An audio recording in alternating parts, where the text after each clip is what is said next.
Hi everybody, this is Kevin VanOrd here, and I'm in the process of reviewing The Secret World, which is Funcom's newest, massively multiplayer online RPG, and as you probably know, I've been live streaming the game while I've been playing, and I'm not quite ready for the review yet, but I did want to sort of get together and talk about my impressions of The Secret World, and also just address some of the questions that generally seem to come up in the chat while I'm live streaming the game. So let's go ahead and take a look and see what The Secret World is offering at this stage in the game.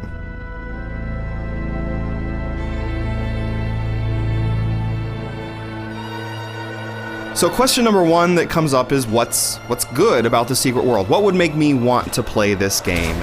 And a few things immediately jump to mind. Number one is the atmosphere. As you probably know, The Secret World is about modern day myths. It's sort of a combination of all of the myths and all of the urban legends that we think of in modern day, and it's all put together in this sort of creepy version of the modern world. So it's got great atmosphere. Part of that is the story. There are fully voiced cutscenes, and the voice acting is really good, and it really draws you in. And the writing, in a very similar kind of way, it draws you in. It makes you believe that this place really is overrun with monsters and that people are in hiding. The writing is very self-conscious, but it works. It makes sense that the writing would be as self-conscious as it is, because of course this is atmosphere that's based on literature, and so it ends up working in this particular context. The sound design is also a big part of the atmosphere. The sound design is incredibly excellent. The weakest parts are perhaps some of the weapon noises can get a little bit grating, but overall the ambient sound, the soundtrack, everything comes together to make you feel like this is a really terrible place, that it's really creepy and foreboding, and it comes across well in part because of the sound design. Some other great things about the game include the investigation quests. You don't always get a waypoint to tell you where you need to go. You need to read the quest description, you need to look at the items that you were given in reference to the quest. I don't want to give anything away, but let's just say that you really need to think out a lot of these things, and some of it is pretty hard in that old school PC point-and-click adventure game kind of hard. So a lot of this stuff you really have to think out. And maybe finally, one of the game's finest qualities is the flexible way in which you can create your character. There are no levels as you think of them in The Secret World, and so as you push forward, you can sort of mix and match your abilities as you see fit.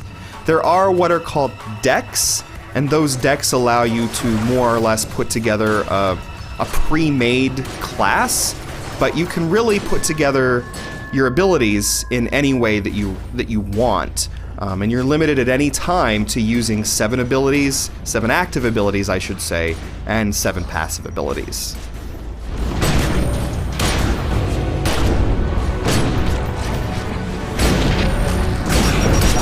So of course, the second question that comes up afterwards is what's not so good about this game, and I would say that we'll start with the overall feel of movement and combat.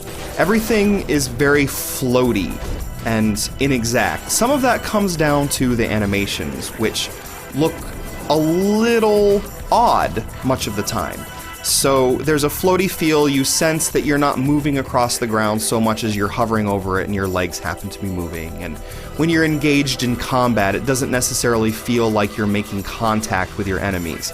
And that seems like relatively small things, but they really impact the moment-to-moment way you interact with The Secret World. And it's that I think has some players turned off, because overall it contributes to a little bit of this sense of cheapness to the combat and to the movement. There are also some broken quests to deal with. Not that the game has been truly buggy in the way that you might have remembered from Funcom's previous games, which were Age of Conan and Anarchy Online, which didn't launch extremely well. The Secret World's launch has been really, really smooth, but there are still some bugs in there, particularly where quests are concerned, and some visual oddities, we'll say, such as shadows and lighting not working in the way that you would normally expect. There are some qualities in the secret world, however, that you could see as good, you could see as bad, depending on your point of view. I'm going to throw these out there and let you make what you will of them. I haven't really come to a conclusion on how I feel about these particular aspects of the game, but I did want to mention real briefly the limited quest log. You can only take a limited number of types of quests at any given time. The good side is that means that when you're questing, you're usually involved in what you're doing, because you're not just going out and chasing a bunch of waypoints. You usually understand why you're doing what you're doing, and you're usually caring about the context of the quest. It's not just go out there and kill a bunch of stuff because that's what you're supposed to do. Usually you have some kind of good context for that, and you're focused on that one particular thing. The downside, of course, is that you end up backtracking through areas a lot of the time, because you're going to a place where you have to complete a new quest, wishing that maybe you could have just combined these things at one time. So there is a downside. You're not going to fill up a quest log with 30 quests at one time and go out and just do all that stuff at once.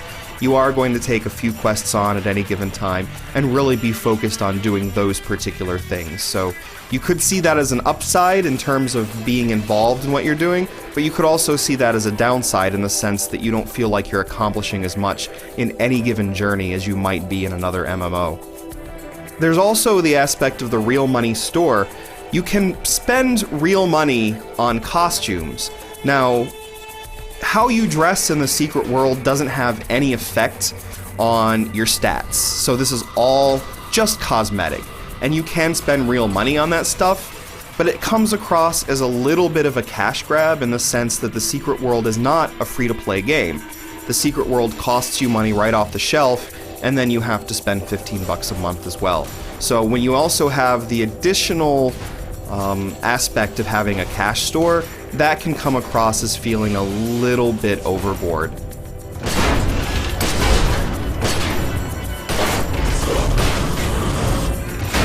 Another question that comes up is, how does the crafting work? And the crafting is really interesting in the sense that you have to take raw materials for crafting and put them on a grid in a particular pattern, sort of like Minecraft style. The dragon is dominating the center.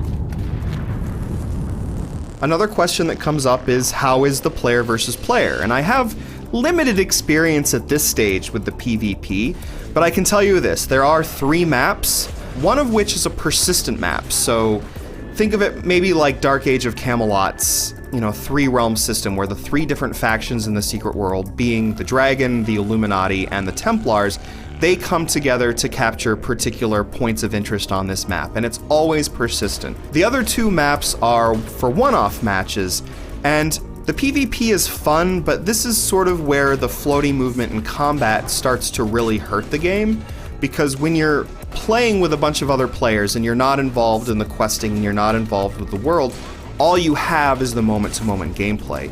And this is where things start to feel a little odd, because it becomes a little bit chaotic. Because that stuff doesn't feel as tight as it might have, the PvP comes across as a little sloppy because everything's so chaotic in the way it looks and the way it moves. But the jury's still out right now. I haven't really come to any conclusions on how I feel about the PvP thus far, but because that moment-to-moment gameplay seems to lack a little bit, the first impression isn't as positive as I'd like it to have been.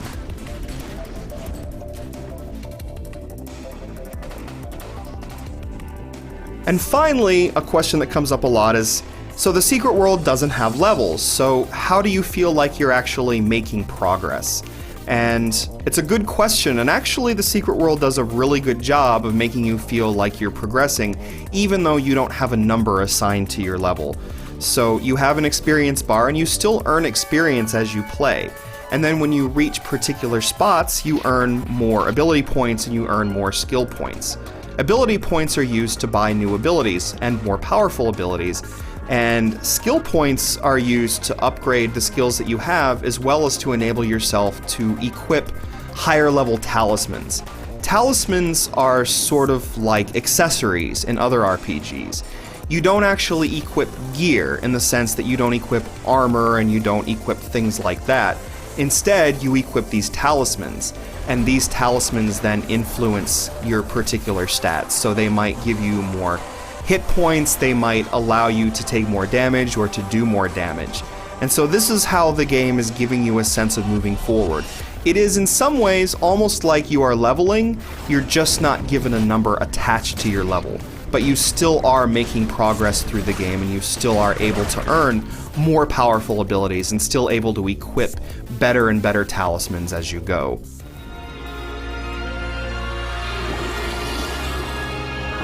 In the meanwhile, my name is Kevin VanOrd. Thanks for listening to the first week impressions of The Secret World, and I will see you out there in the game.